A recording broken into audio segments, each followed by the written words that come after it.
Hola, bienvenidos alumnos de ICEO a su maestría en Ciencias de la Enfermería, a este módulo 18 que se denomina Nuevos Paradigmas del Cuidado Integral. El bloque 1 que estaremos revisando se llama Psicología Clínica. Dentro del tema del bloque o los temas del bloque estaremos viendo el papel del estrés en el desarrollo de la enfermedad, el dolor como problema central de los trastornos psicofisiológicos, las cefaleas, el placebo y las enfermedades cardiovasculares. En el tema 1.1, el papel del estrés en el desarrollo de la enfermedad, es importante iniciar, pues, dentro del aspecto de la psicología clínica, ¿qué papel juega el estrés? El autor Walter denomina el estrés como una característica que forma parte de la vida del ser humano constantemente.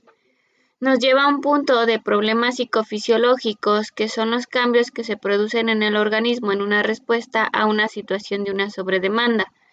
¿Qué quiere decir esto? Que en realidad nuestro paciente podría estar sobrecargado de alguna situación emocional que nos viene a repercutir en un aspecto en el organismo, en el cuerpo, un aspecto fisiológico que nos da a nosotros un cambio sobre lo que nosotros estamos buscando.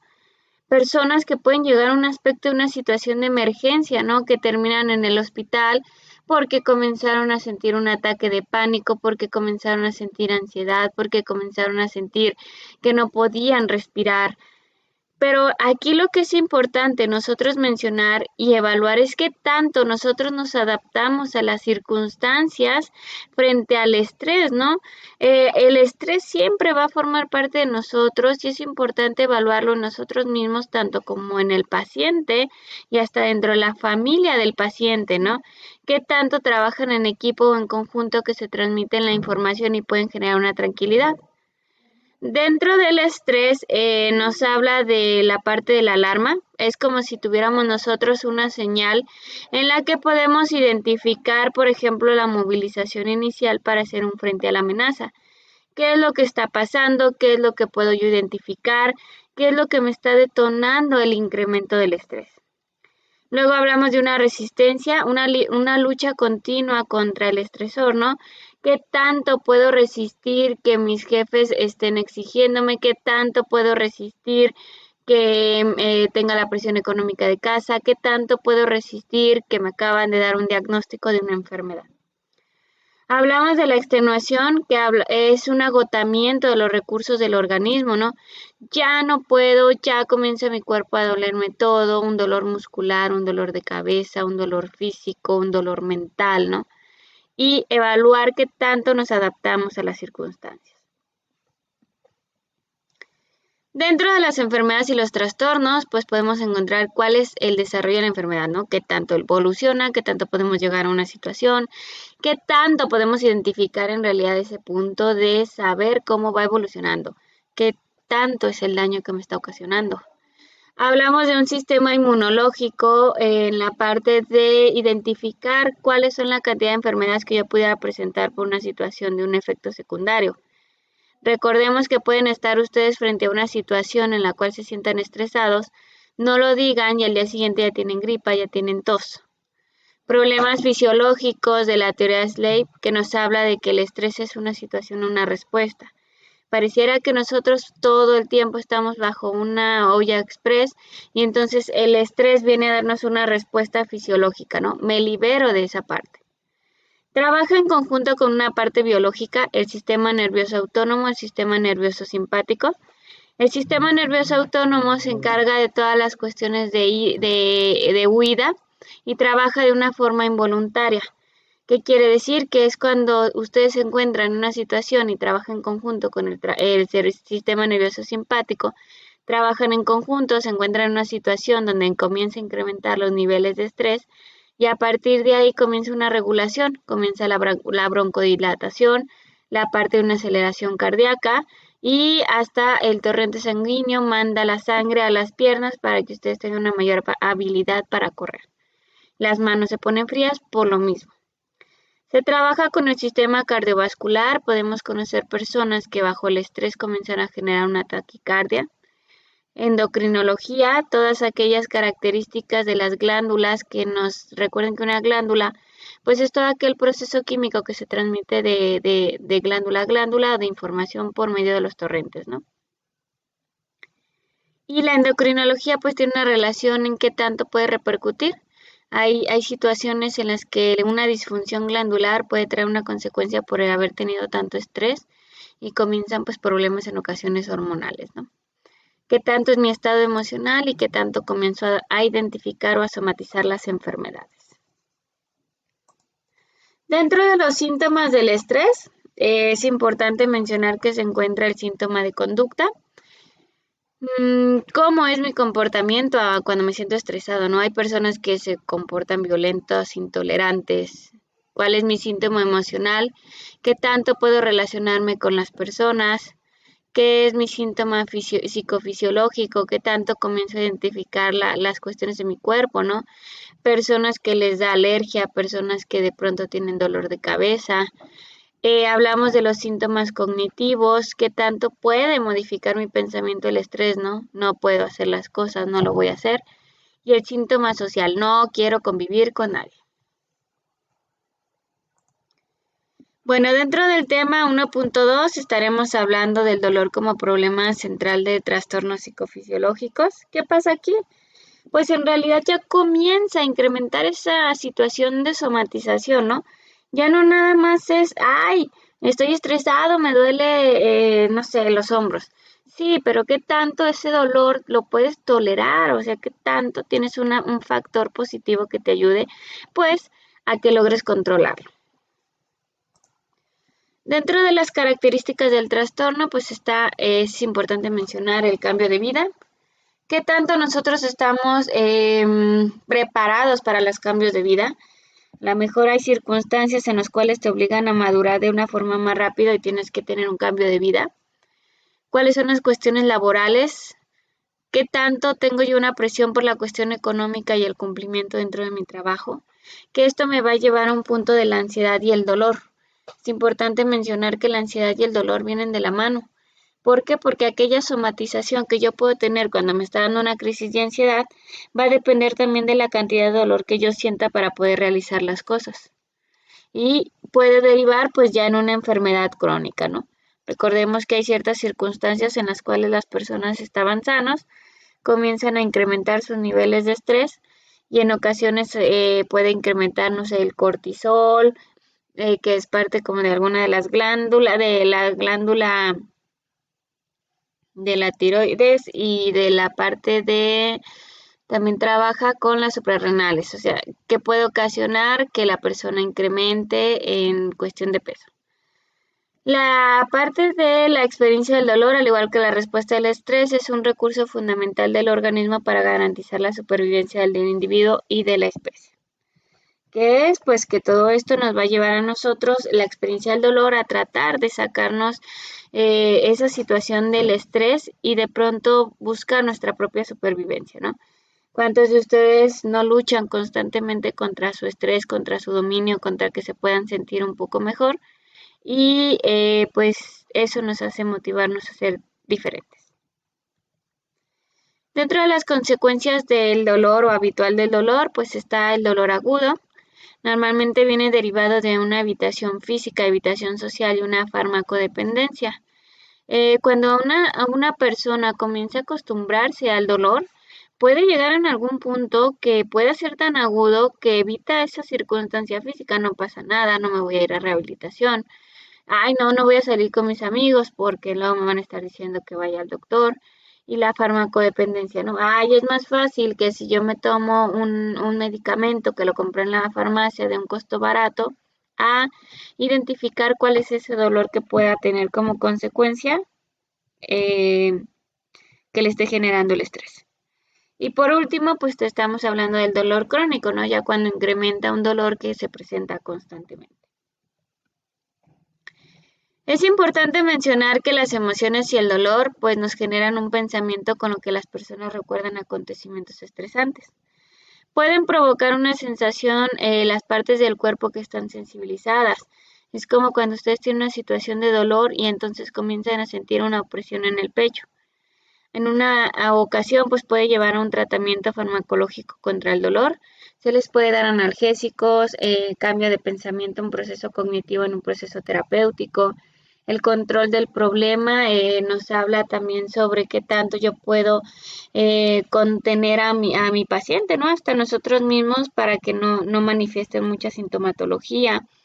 El ser del contexto es qué tanto conozco el ambiente en el que me muevo, puedo tener un contacto con los demás y pues cuáles son los valores que me llevan a mí a poder identificar este dolor.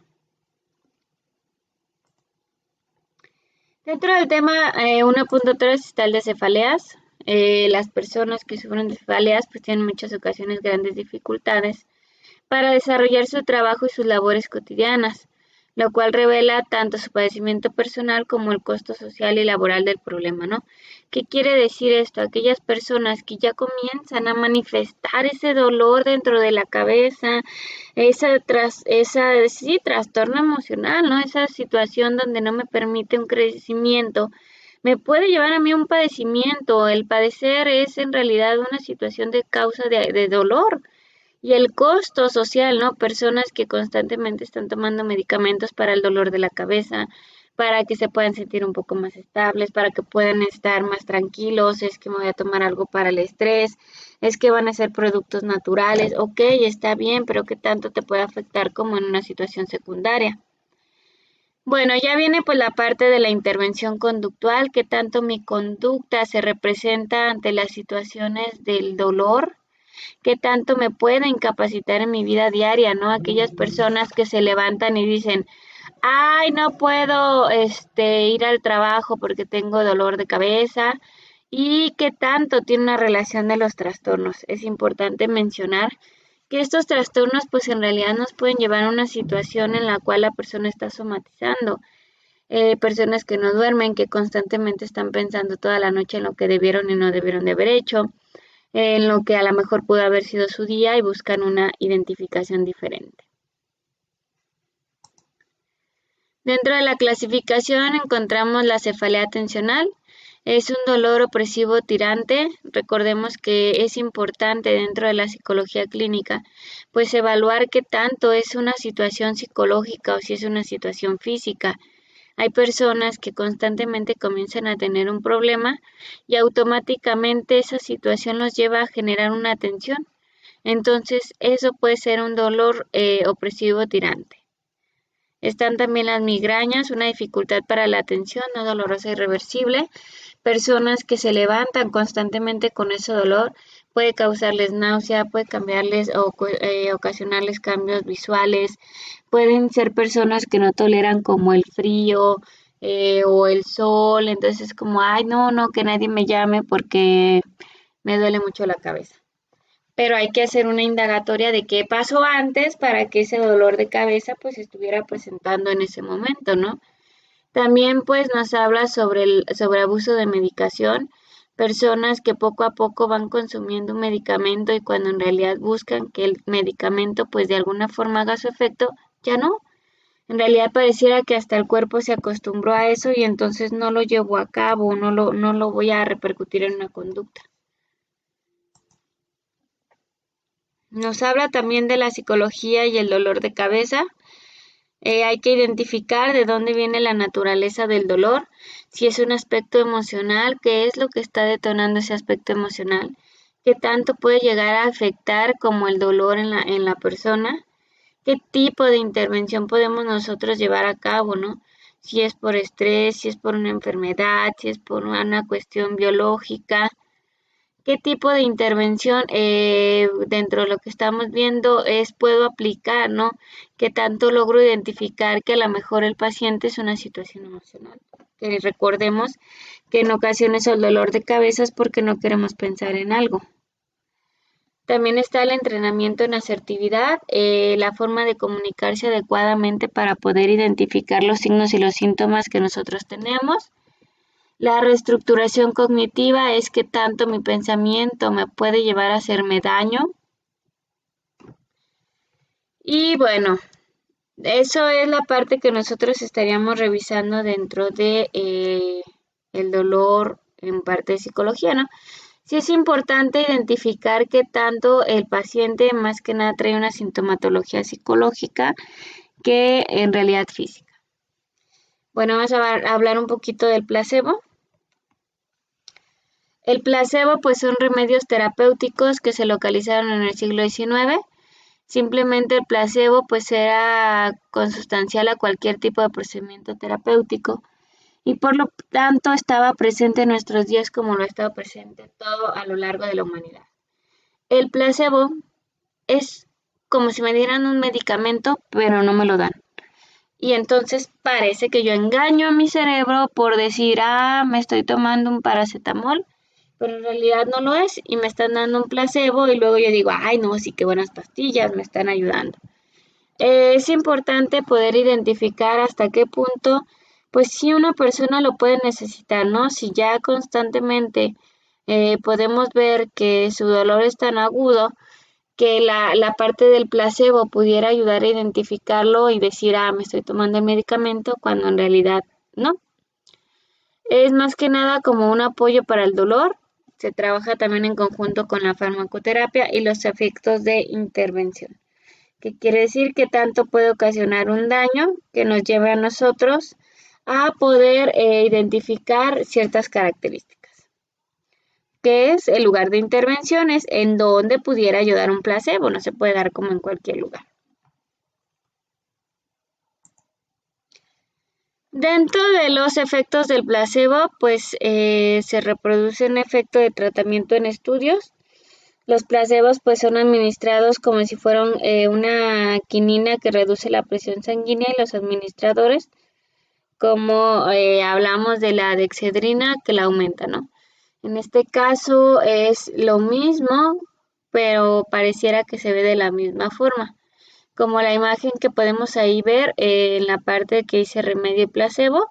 En los dos tienen la misma sintomatología, si me voy a sentir bien, pero uno es un remedio y otro es un placebo. También hablamos de la instancia a la proporción de la potencia del tratamiento de referencia.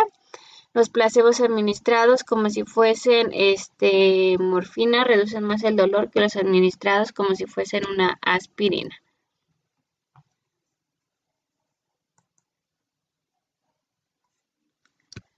Bueno, y los efectos secundarios de los placebos son similares a aquellos que producen el tratamiento real.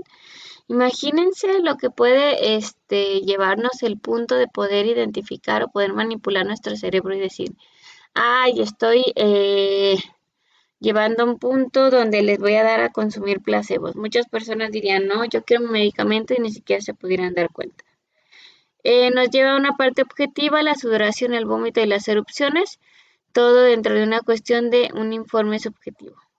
Que recordemos que es importante que siempre se tenga un registro de toda la información. Las curvas temporales del efecto son similares a los placebos de las drogas activas, aunque en una latencia menor para los primeros. Por ejemplo, el placebo tomado como aspirina produce de efecto más rápidamente para su duración que la propia aspirina. ¿Por qué? Porque en realidad las circunstancias de manipulación pueden llevar a un punto en el que es más importante que yo pueda ver el medicamento a que no lo pueda reconocer.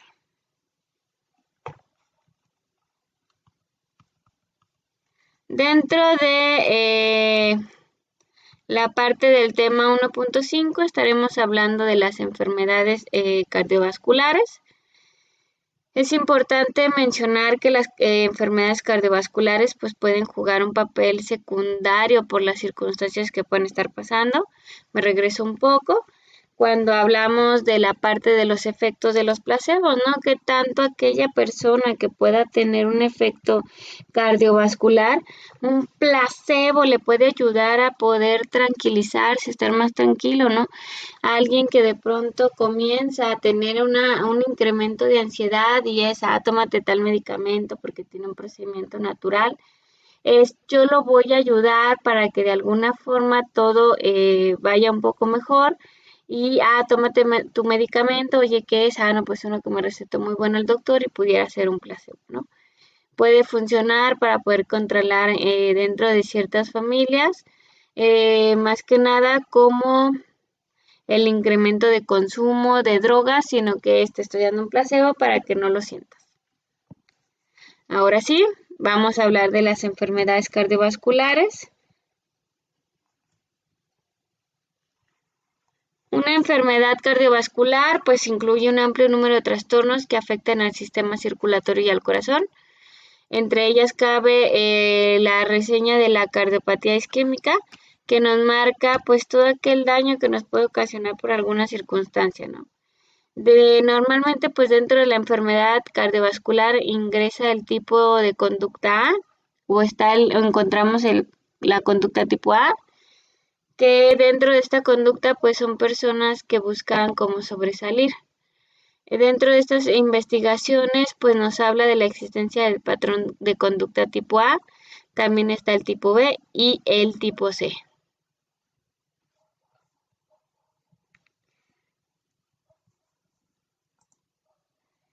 Dentro de otros trastornos se encuentra la ansiedad. La fuerte evidencia existe sobre el papel de que el estrés tiene el organismo o tiene el desarrollo de las enfermedades cardiovasculares e incluso en la precipitación de algunos episodios coronarios. Dentro de esta característica es importante identificar pues cuál pudiera ser el efecto secundario o la repercusión. Una cosa es que vayan y, por ejemplo, puedan ser como de apoyo, y otra cosa dentro de las características es que tanto mi ansiedad me puede llevar a estar paranoico en cuestión de una enfermedad. También hablamos de la parte de la depresión. Hace varias décadas y en la actualidad hay una importante evidencia que parece haber confirmado dicho papel. Wilson y Sangal realizaron un metaanálisis tomando los datos de 10 estudios longitudinales en los que se había seguido un grupo de personas sanas a una media de 4 años y en los que habían sido controlados con otros factores de cardiovascular. Es importante poder identificar, recuerden que tiene que ver con la parte de la sangre, con la parte del oxígeno. Entonces una persona que pueda tener un riesgo cardiovascular pues no puede ser sometido a ese tipo de circunstancias. ¿Por qué? Porque en algún momento el esfuerzo físico pudiera provocar que fallezca.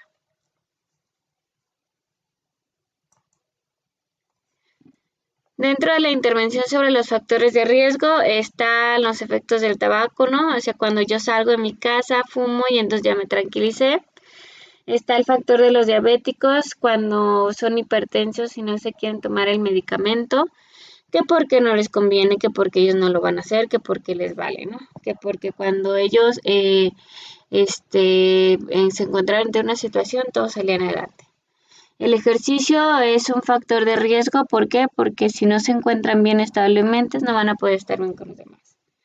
Hablamos también de un aspecto de obesidad, que es la parte donde se viene la limitación, ¿no? Que tanto ese riesgo me puede a mí llevar a la atención de los demás. Y un trastorno, pues en realidad recordemos que para hacer un diagnóstico de un trastorno, pues tiene una discapacidad tanto laboral, personal, educativa.